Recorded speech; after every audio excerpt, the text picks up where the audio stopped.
Magandang araw mga bata! Para sa ating unang araw, paggawa ng kabutihan sa kapwa.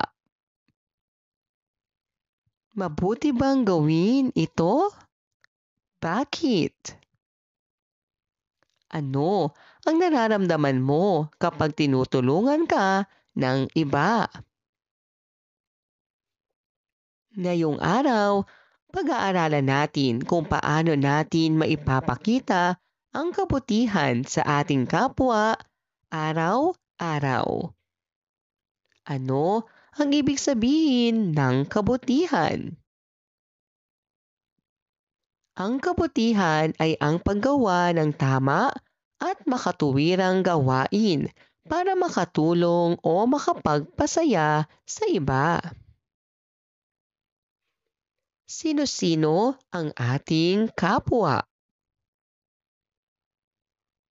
Ang ating kapwa ay mga taong nakapaligid sa atin tulad ng ating pamilya, kaibigan, kaklase, guro, kapitbahay, at iba pang tao sa ating komunidad.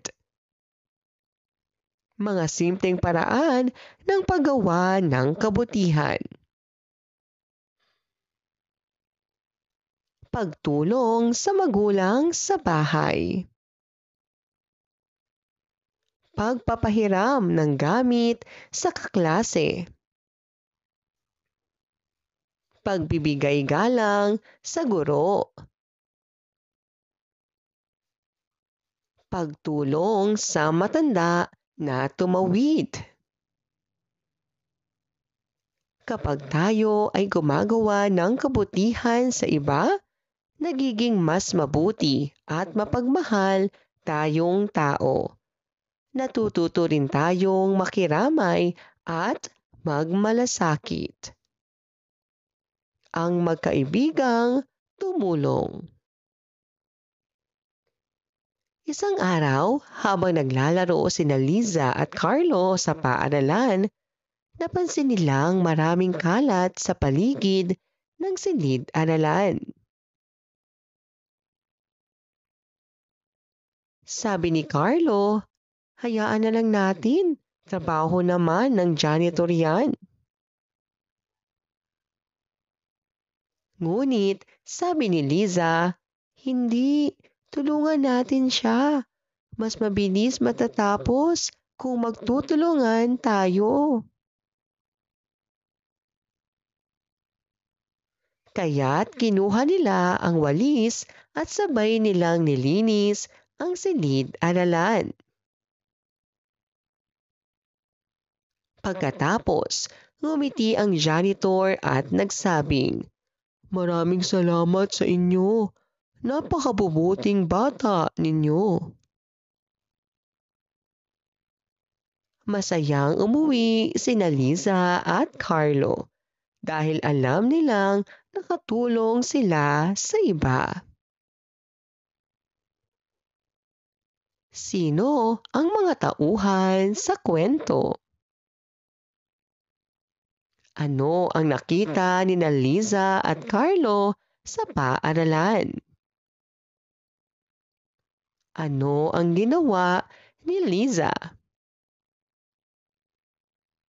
Ano ang naramdaman ng janitor? Ano ang natutunan mo sa kwento? Ang paggawa ng kabutihan sa kapwa ay isang mabuting gawain. Sa pagtulong at pagmamalasakit sa iba, nagiging mapagmahal at mabuting tao tayo. Gawin natin. Iguhit ang happy face kung ang pahayag ay wasto at sad face kung hindi.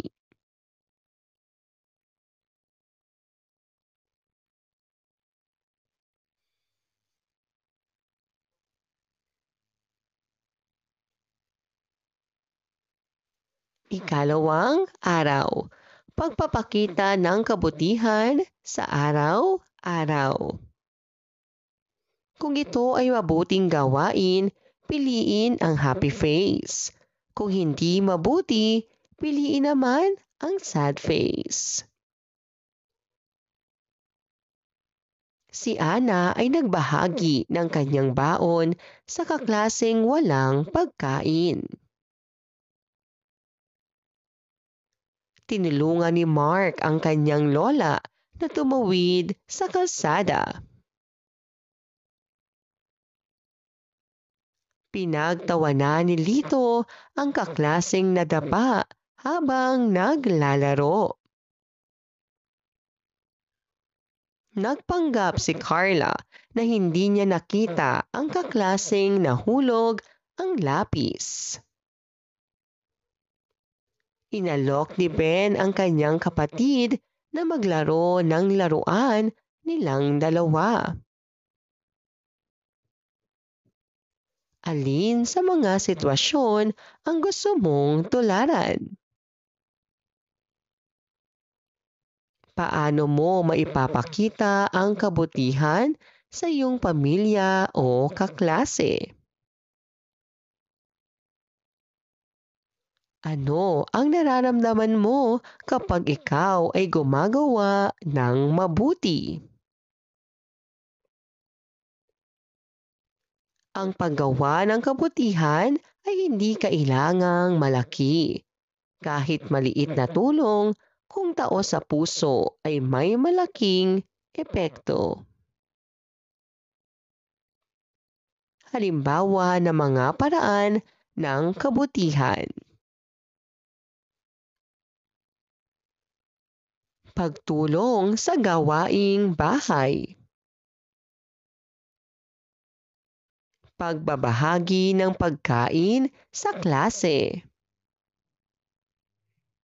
Pagbibigay galang sa matatanda. Pagpapatawad sa nakaaway. Pagbibigay ng ngiti o mabuting salita sa iba. Bakit natin dapat gawin ang kabutihan? Paano tayo magiging mabuting tao? Kapag tayo ay gumagawa ng kabutihan, tayo ay nagiging mabuting anak, mabuting kaibigan, at mabuting mamamayan. Gawin natin. Isulat ang tama kung ito ay nagpapakita ng wastong paraan ng pakikipagkapwa at mali kung hindi.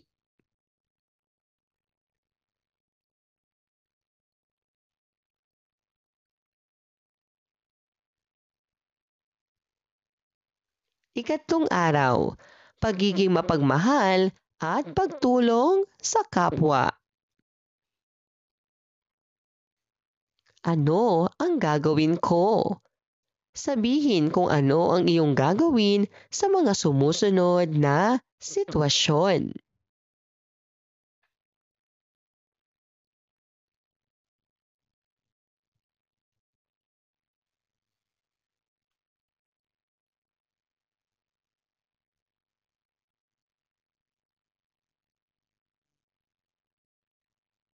Ang pagtulong sa kapwa ay paraan ng pagiging mapagmahal. Ano ang kabutihan?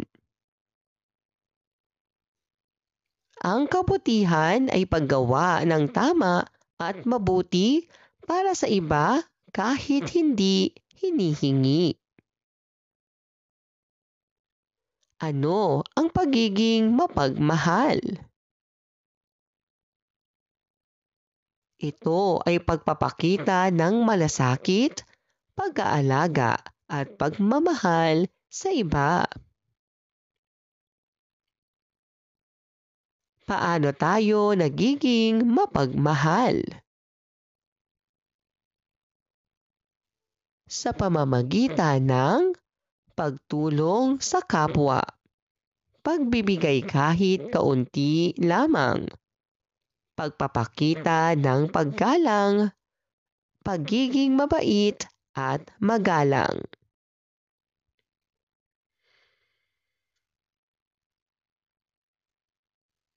Basahin natin. Ang maliit na tulong ni Lira. Si Lira ay isang tahimik na batang babae. Isang araw, nakita niya ang kaklaseng si Miko na nalaglag ang bag at nagkalat ang mga libro. Hindi naman siya pinapansin ni Miko, kaya nagdalawang isip si Lira kung tutulungan ba niya. Pero naalala niya ang sabi ng guro. Ang pagtulong ay hindi kailangang hingin. Ito ay kusang loob. Lumapit siya at tinulungan si Miko na pulutin ang mga libro. Nagulat si Miko at ngumiti. Ay, salamat Lira, ang bait mo, sabi niya. Natuwa si Lira. Maliit lang ang kanyang nagawa, pero napasaya niya ang isang tao. Sa araw na iyon, sinabi ni Lira sa sarili, "Kaganda ang mundo kung lahat ay kusang tumutulong." Sino ang batang tumulong kay Miko? Ano ang nangyari sa gamit ni Miko? Bakit nagdalawang isip si Lira? Ano ang naalala niyang sinabi ng guro? Ano ang natutunan ni Lira sa huli? Ang pagiging mapagmahal ay hindi lang sa salita, kundi sa gawa. Kahit maliit na tulong, kapag ginawa ng buong puso, ito ay isang kabutihan. Ang kusang pagtulong ay nagpapakita ng pagiging mabuting tao. Ang paggawa ng kabutihan ay nakakalikha ng mas masayang komunidad. Gawin natin. Piliin ang letra ng tamang sagot. Ang pagtulong sa kapwa ay isang uri ng ang taong mapagmahal ay ano ang tawag sa paggawa ng mabuti kahit walang naghahangad? Alin ang mabuting gawain? Ang paggawa ng kabutihan ay nakatutulong upang maging gawin natin. Iguhit ang buong puso kung ang kilos ay nagpapakita ng kabutihan at sirang puso kung hindi.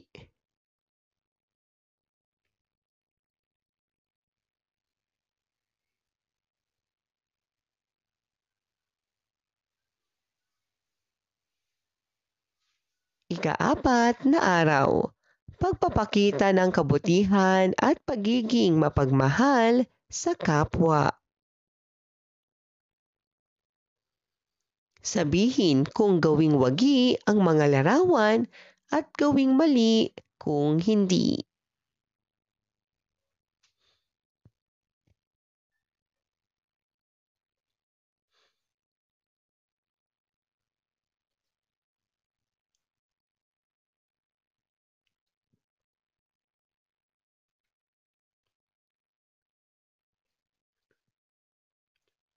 Bakit kaya ang iba ay gawing wagi at ang iba ay gawing mali.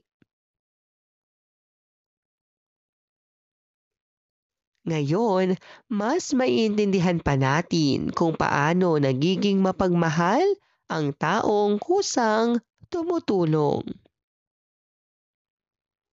Basahin natin. Ang laruan ni Toto. Si Toto ay may bago at mamahaling laruan. Tuwing recess, gusto niya itong laruin mag-isa. Isang araw, nakita niyang malungkot si Rio dahil sira ang laruan nito.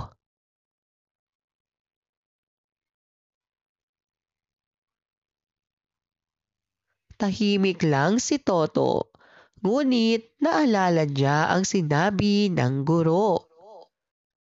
Ang kabutihan ay ginagawa ng buong puso. Kaya lumapit siya kay Rio at sinabing, "Gusto mo bang hiramin ang laruan ko?"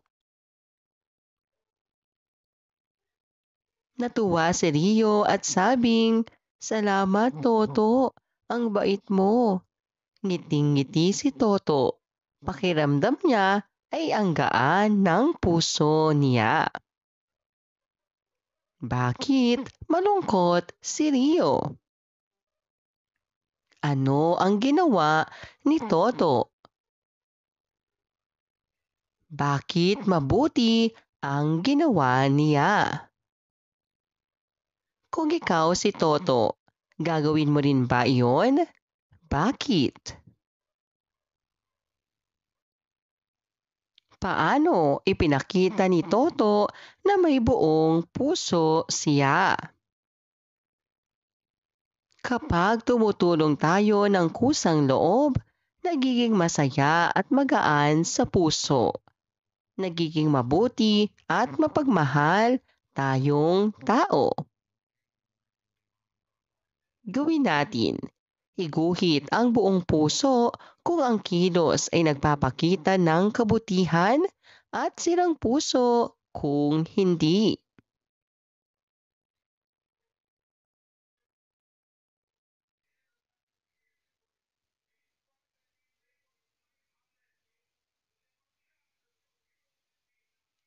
Maraming salamat po sa inyong panonood at pakikinig.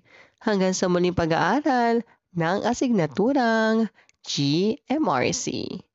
Paalam!